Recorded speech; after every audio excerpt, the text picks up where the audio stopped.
Amigos y amigas, ya vamos al momento de la entrevista y cuando tenemos un personaje como el de esta mañana, nos alegra mucho porque podemos hablar de una diversidad de temas, pero con profundidad, por la experiencia, por la parte científica que tiene como fundamento, ¿no?, toda su vida como profesional de la medicina. Pues hablamos de José Joaquín Puello, a quien le damos una cordial bienvenida. Otra vez aquí. Así es, qué bueno. La pandemia nos había como distanciado un poco, ¿no? Así Pero es, bueno, así aquí es. estamos. Otra vez aquí. Gracias, sí. Doctor, usted dijo que tenía noticias nuevas y buenas. Cuéntenos. Sí. Comencemos por lo bueno. Por lo bueno del Omicron. Bueno, decirle a la teleaudiencia que hay noticias interesantes del Omicron. El primer tema que les voy a tratar muy brevemente es la gran pregunta del mundo entero: ¿cuándo va a acabar la pandemia? Bueno, ya hay los primeros visos de que la pandemia comienza a decaer. No hay ninguna duda que es así. El caso más icónico es Sudáfrica. ¿Dónde comenzó? El Omicron fue en Sudáfrica donde comenzó. Bueno, hoy día Sudáfrica tiene la tasa más baja de contagios por el Omicron, lo que quiere decir que el virus comienza a retirarse. Aunque la Oficina Mundial de la Salud tiene sus reservas con eso. Sí, hay una discusión interesantísima desde el punto de vista científico, que es el próximo punto que te voy a comentar. Pero el otro tema, que es puramente estadístico, es el día de ayer. Estados Unidos, que andaba por los 890,000 casos diarios, bajó a 600,000. Lo que quiere decir que es un descenso, un declive sumamente importante. Eso quiere decir que el Omicron ha ido contagiando una vez más y más personas y por lo tanto empieza su retirada. La tercera noticia nos llega de lo que se llama el Consejo Mundial de Métrica de la Salud. Y el Consejo Mundial de Métrica de la Salud, ellos piensan que para marzo, a finales de marzo, más o menos la mitad de la población mundial ya estará contagiada con el Omicron. Pero la letalidad seguirá siendo muy baja. La cuarta noticia nos viene de la Organización Mundial de la Salud, que nos dice de manera muy específica, siendo muy cautos. Ellos dicen: es probable que entremos ahora en una nueva fase del Omicron, y es que ahora no va realmente a dañar de manera como lo ha hecho la Delta, la variante Delta, a la sociedad, y va a convivir con nosotros. Y vamos a tener que convivir con la variante Omicron por un tiempo. Sin embargo, la Organización Mundial de la Salud dijo ayer de manera muy taxativa, dijo que tenemos que tener cuidado por algo que es interesante, y es lo que ha venido pasando a través de toda la pandemia, es que el virus muta. Entonces, el virus puede mutar otra vez. Ahora, nosotros sabemos que en la medida que el virus mute, nosotros vamos a tener más y más y más medicamentos para detener la replicación del virus. A lo que me estoy refiriendo en este momento, para que la gente lo entienda, no es a la vacuna, es a los antivirales. Entonces hay ya una gran producción de antivirales, son medicamentos interesantes que detienen la replicación del virus. No voy a entrar en el detalle biológico de cómo actúa, pero esencialmente actúa contra una molécula que tiene el virus que se llama proteasa.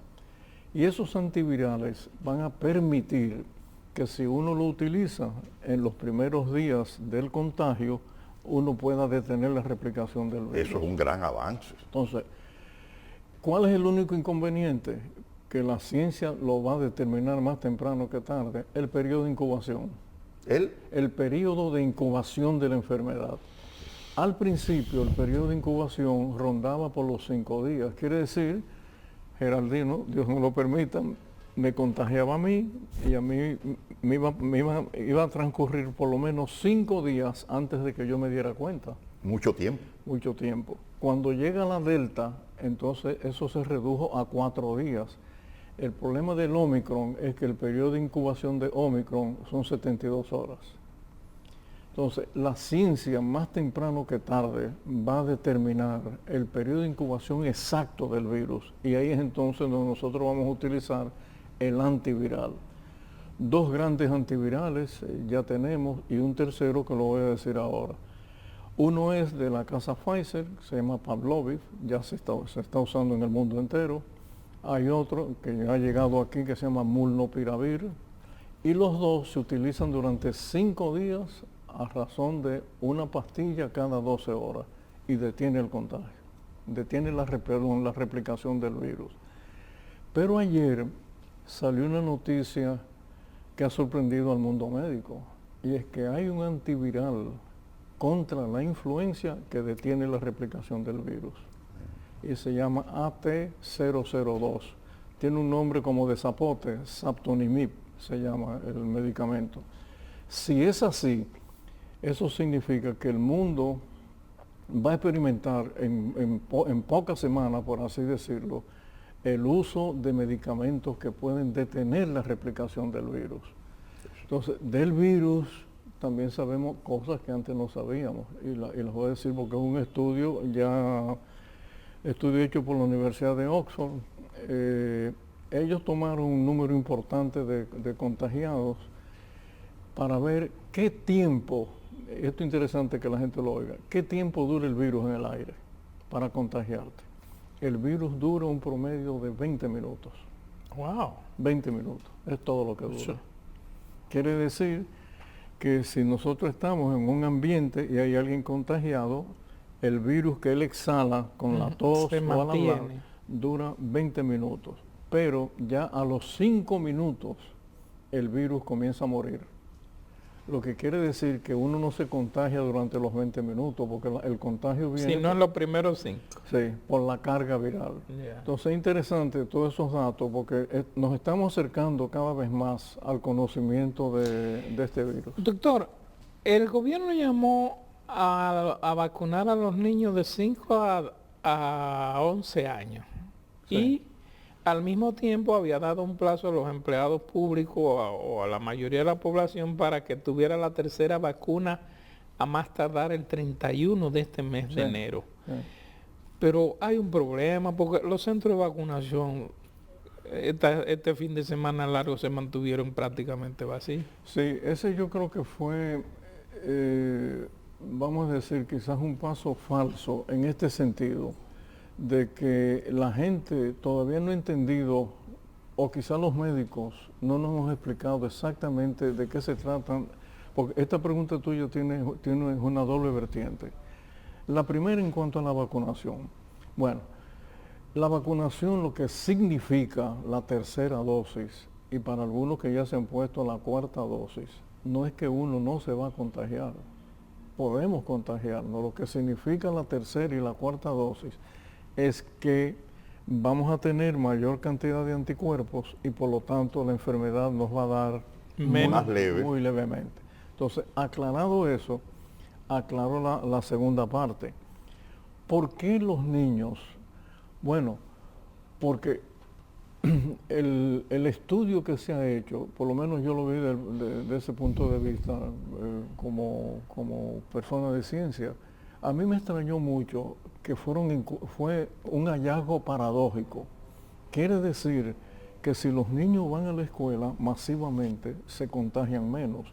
Yo pensé, al principio de la pandemia, estoy hablando del 2020, yo pensé que había que cerrar las escuelas a sal y canto, que no había otra forma de detener el virus. Pero ahora los estudios indican que los niños se infectan menos en las escuelas. O sea, es un hallazgo paradójico, donde más ellos... No, doctor, no, quizás no tan paradójico, porque como se ha dicho ahora, se infecta más en la casa, en el barrio, jugando con los amiguitos, en el medio, que en un ambiente de la escuela más controlado. Sí, pero sitúate en marzo del 2020, cuando el mundo entero estaba sobre las escuelas y la aglomeración, todos los médicos decíamos, creo que vine al programa y dije, no vayan a las escuelas, etcétera, etcétera. Pero los hallazgos entonces nos dicen ahora que no, que es al revés, que cuando el niño va a la escuela, por lo que tú dices, se infecta mucho menos. Eso tiene también otra arista, y es que para que eso ocurra hay que vacunar ¿a quién? A los maestros. Pero hay que vacunar a los padres también para que no haya el contagio. Bueno, eso se hizo aquí en principio, a los maestros se empezó a vacunar. Y fue una buena decisión del gobierno, claro que sí. Y el otro tema, que sí es un tema, a mí por lo menos me compete directamente, pues tiene que ver con el cerebro. Lo que se ha demostrado es que el cerebro del niño que se queda en la casa sufre. Y ahora están hablando de un concepto neurofisiológico que se llama la conducta sin regularización. La conducta sin regulación.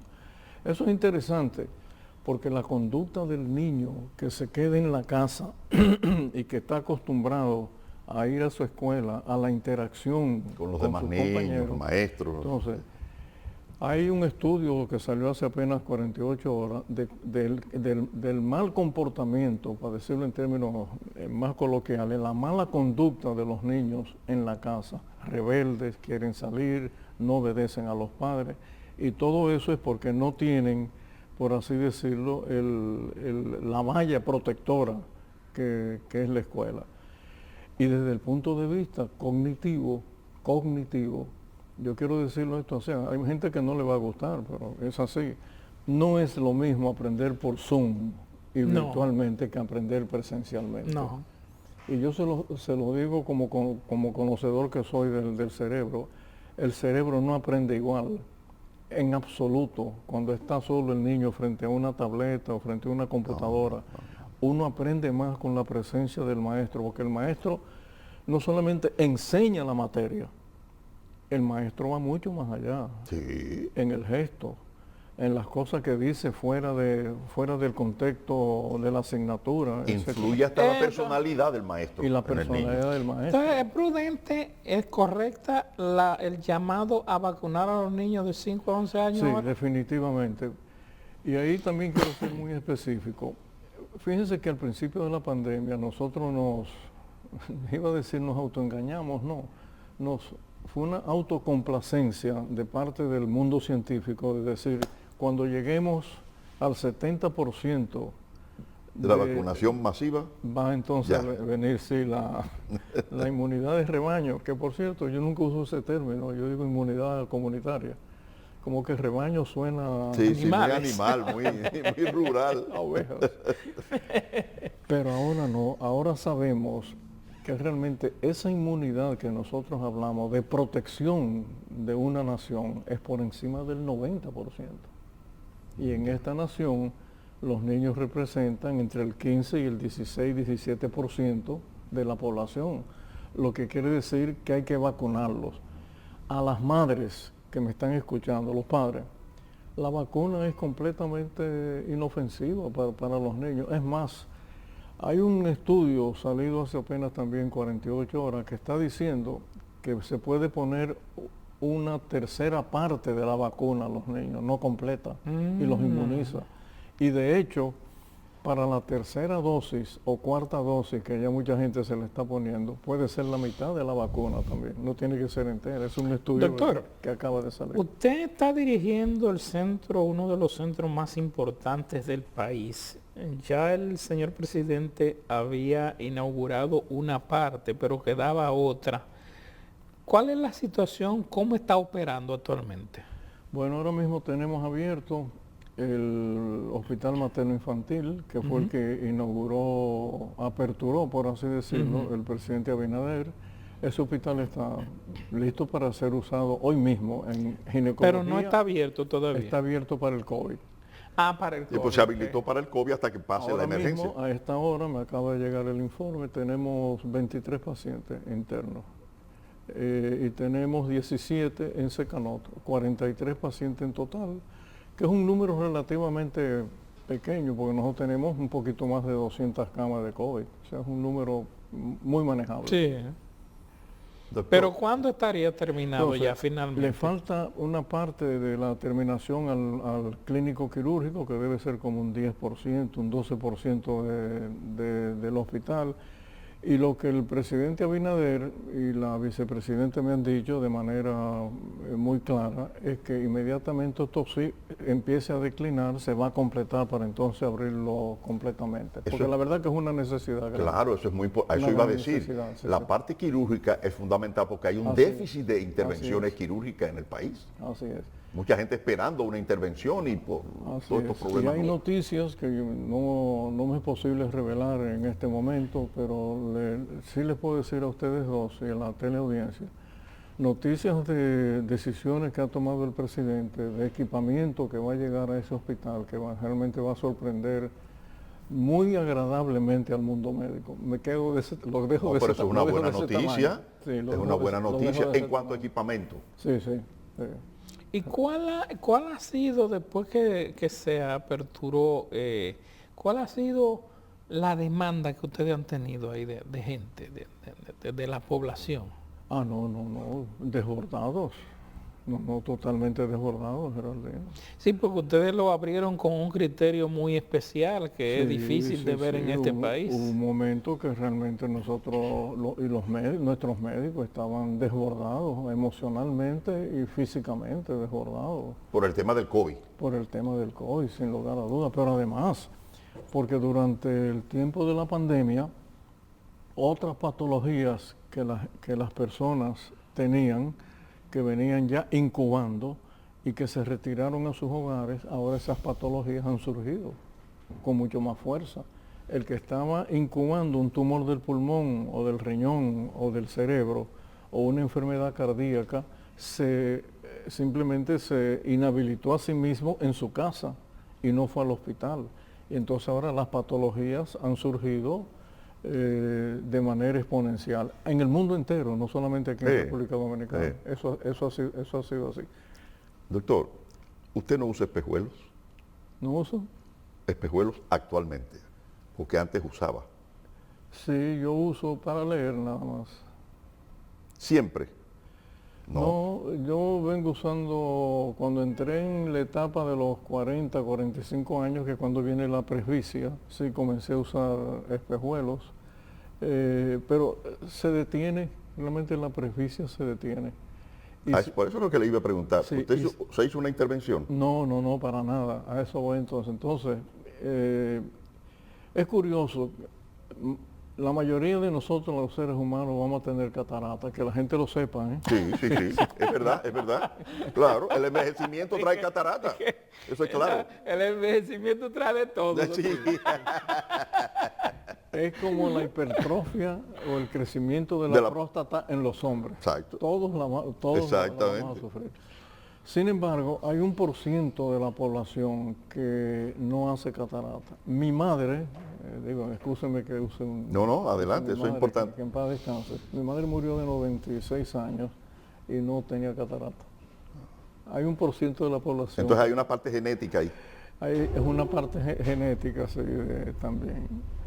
Pero sí, yo uso los espejuelos para leer. Por cierto, me dijeron que me lo quitaran porque estos son los que yo me cuelgo. Y entonces aquel joven que está allí me dijo, póngalo ahí para que se vea más elegante, me dijo. Y otra cosa, doctor. Para que no se me pierda. No, muy bien. En la otra intervención que está en las redes suyas, usted confiesa que de un tiempo a esta parte toma preventivamente un medicamento para evitar coágulos o un infarto o problemas en la arterial. Sí. Yo me pregunté cuando lo escuché, pero sin necesitarlo realmente y de manera preventiva, ¿por qué ingerir un químico, que siempre tiene un efecto también secundario, preventivamente? Le voy a preguntar al doctor José Joaquín Puello, mi querido primo, cuando lo vea. Sí, bueno, esa es la aspirina. Es la aspirina de 81 miligramos.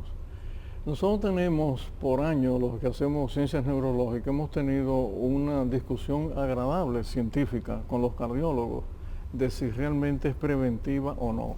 Los que hacemos ciencias neurológicas sí vemos que cuando le damos la aspirina a una persona tempranamente en la vida, tempranamente estoy hablando entre los 55 o 60 años, sí previene los pequeños infartos que se llamaban lacunares en el cerebro, que ahora se llama enfermedad de pequeños vasos. Y nosotros sí notamos, y los estudios que tenemos nos dicen, que sí hay una prevención para la cantidad de pequeños infartos que un ser humano va a tener en el cerebro. Entonces yo los recomendé, yo las receto, yo mismo la tomo hace más de, 25, 30 años, todos los días. ¿Y el efecto secundario en el estómago? No, porque es una aspirina de apenas 81 miligramos, realmente al estómago no le hace nada. Aparecerá de vez en cuando una persona que sea alérgico al ácido acetilsalicílico, que es el nombre químico de la aspirina. Pero es raro, la aspirina no produce realmente efectos secundarios, no en esa dosis, realmente no. Y es preventiva, yo no tengo ninguna duda de que es preventiva. Doctor, cuando uno está con usted hablando, tiene que hablar de muchas cosas.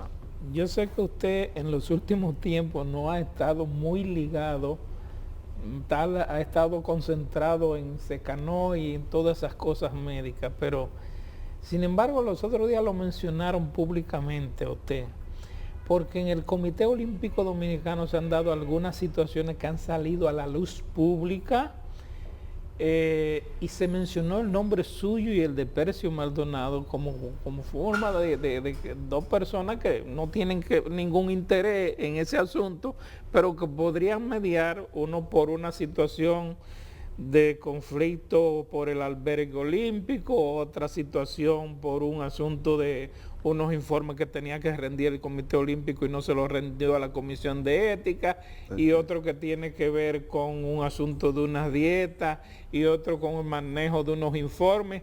Entonces, bueno, que José Joaquín conoce el Comité Olímpico, ¿cuántas veces lo presidió? ¿Qué usted? 24 años.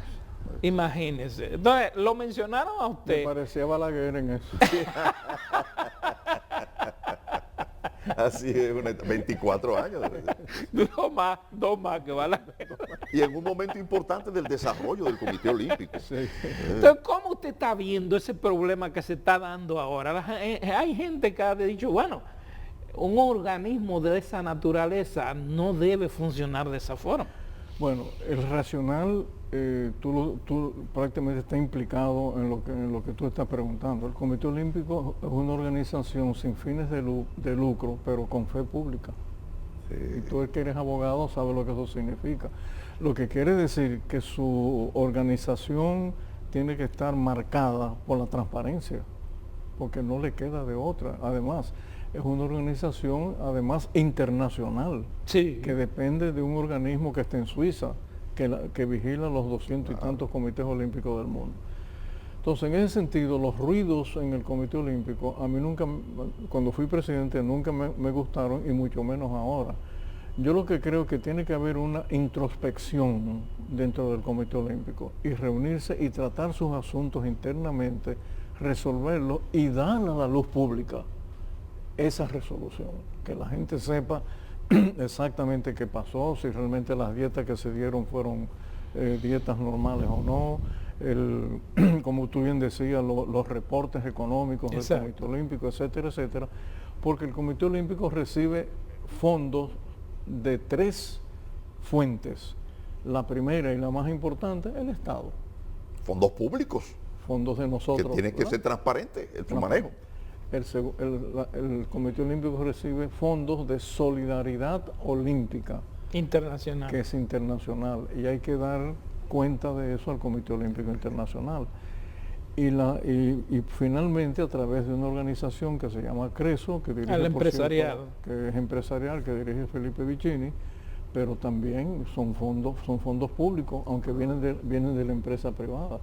Entonces, todo eso se enmarca dentro de un accionar del Comité Olímpico que tiene que transparentar absolutamente hasta el último centavo que se utiliza allí.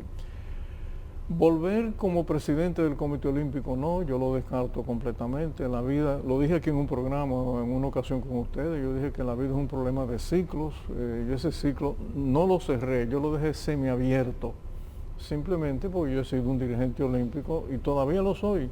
Yo soy el presidente mundial de la Comisión de Ética de la Federación Internacional de Voleibol. Somos 5 en el mundo entero. Y la República Dominicana tuvo el honor de que escogieron uno de sus ciudadanos, humildemente en mi persona, yo soy el presidente de esa comisión a nivel mundial. Entonces yo no me he alejado del deporte. Y en cuanto a Percio, Percio debe estar por aquí, ¿no? No está por aquí ahora. Percio es un dirigente activo y además muy eficiente, muy eficiente. Entonces se ha mencionado a él también como mediador, a Luisín Mejía también, y yo creo que sí, que nosotros podemos mediar para que el Comité Olímpico se enrumbe por donde tiene que enrumbarse. Y yo creo que lo va a hacer. ¿Y qué salida usted le ve al caso del albergue? Porque por un lado dicen que Midere dice que ya no pueden mandar más fondos, el Comité Olímpico dice que lo necesita, en fin. Ok, yo te voy a devolver la pregunta. ¿Qué tú harías si alguien se entera que a un hijo tuyo en la escuela alguien le dio una bofetada? Tú vas y lo defiendes con uñas, Sí, dientes y todo. Bueno, el albergue es mi hijo. Fue a mí que Balaguer me lo entregó. ¿O la gente se olvidó eso? El día antes de Balaguer entregar el gobierno, el 15 de agosto del 1996 a las 2:15 de la tarde, ¡wow!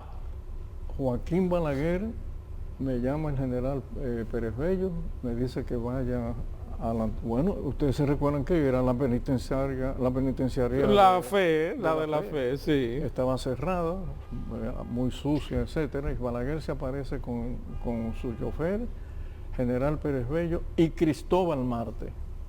Y me dice, le estoy entregando el albergue, la cárcel para hacerla... Para hacer el albergue. Dijo más, dijo, quiero convertir la indignidad de una cárcel en la dignidad del atleta dominicano. Palabras textuales de Joaquín Balaguer. Mira, interesante eso. Visionario en ese sentido. La gente lo critica, yo fui pero señores... Mire, quiero cambiar, ¿cómo dijo? La indignidad. La indignidad de una cárcel para que se convierta en albergue. En la dignidad del atleta dominicano. En la dignidad del atleta dominicano. Palabras textuales de él. Y me entregó 8 millones de pesos para que comenzara a remodelarla. Obviamente, el albergue es como un hijo mío. Entonces, ¿cuál es la intención del albergue? Debe ser, como dice la palabra, el albergue es una casa donde debe residir el atleta que va a ir a competir con nuestra bandera en su pecho. Entonces, de eso se trata, de que hay que preservarlo de alguna manera, deben buscarse vías que hagan que a muy corto plazo el albergue pueda ser autosostenible. Y yo dije desde el principio, de 1996, lo ideal sería que el albergue tuviera una administración tripartita. El Estado, que va a tener que obviamente ayudar al albergue, y Danilo Medina en un momento, el presidente Medina, lo hizo en un acto que yo estuve presente y dio recursos. Y este gobierno ha dado recursos para el ministro Francisco Camacho. Pero el albergue debe dar un paso más adelante y debe de alguna manera buscar la ayuda del sector privado, como es en otros países. Una fundación que debe llamarse Fundación Albergue Olímpico y que simplemente la empresa privada haga los aportes. Yo sé que ustedes no han ido, pero sí se lo puedo narrar.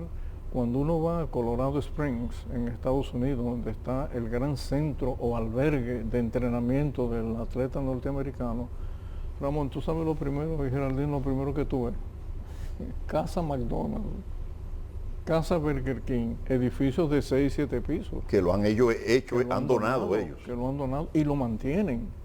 Entonces, ese es un llamado también al empresario, a las grandes empresas dominicanas, de que por qué no van en auxilio de albergue. ¿Qué puede costar eso, Geraldino, al año? No, y las empresas tienen sus presupuestos para asuntos sociales. Y además se ve muy mal pero que, por ejemplo, Geraldino, 15 millones de pesos al año. Exactamente. Entonces también de eso se trata, que de alguna manera sea una administración tripartita, y eso va a hacer que el albergue realmente cumpla. Y tomando en consideración, doctor, que la mayoría de los atletas que vienen del interior del país son atletas pobres. No, un porcentaje muy alto. Vienen de las clases más vulnerables. Yo no quiero dar números, pero estoy seguro que es más de un 90%. Más de un 90%. Doctor, se nos va casi el programa y no quería que el minuto, 2 o 3 minutos que quedan, me responda sobre esto y que aporte algo. me voy sorprendiendo con lo, no sorprendiendo, porque eso venía, ya está anunciado hace mucho tiempo, que vienen grandes noticias sobre avances médicos. Sí. He visto que le han puesto un corazón modificado de un cerdo a una persona que está viva. Sí. Ya tiene tiene varias semanas el hombre vivo. Sí. Ahora le acaban de poner riñones de cerdo a alguien también. Unos espejuelos biónicos a una señora en Inglaterra. Sí. Digo, bueno, entonces la humanidad tiene esperanza de que realmente los trasplantes van avanzando. Sí, bueno, Hay un mexicano que con el COVID perdió los 2 pulmones y un accidente le donó a la familia los pulmones y el hombre está queriendo incluso conocer a la familia para agradecerle. sí.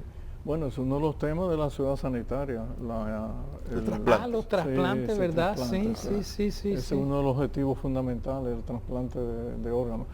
Lo que quiero decirle a la teleaudiencia es que en el caso del cerdo y de los riñones, tienen que recordar que esos animales fueron modificados genéticamente, Obviamente. porque el corazón del cerdo normal no puede ser conectado a las arterias y venas de nosotros que están en el pecho nuestro. Entonces hubo que modificar genéticamente el corazón para poder hacer la conexión. ¿Y cómo se hace eso? No, bueno, eso es ingeniería genética. Y un proceso. Sí, ingeniería genética, que eso tiene bueno, de hecho, las vacunas de Pfizer y Moderna son genéticas.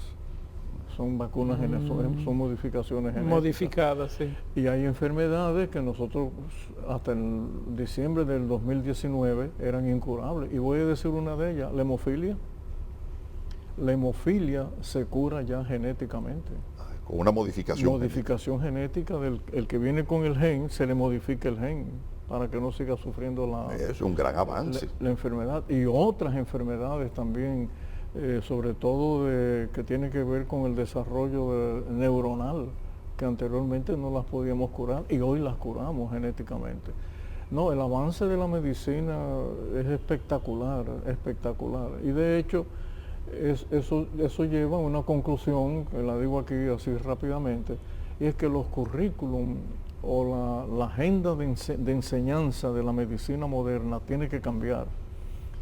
Eso es importante. Obligatoriamente tiene que haber un peso muy específico en las ciencias computacionales, ciencias cuánticas, tiene que haber un peso muy específico en genética, en la proteómica. No sabíamos nosotros los médicos hasta hace 15, 20 años lo que las proteínas hacen dentro del cuerpo. De hecho, fíjense una enfermedad que es una enfermedad proteómica. El Alzheimer es proteómica.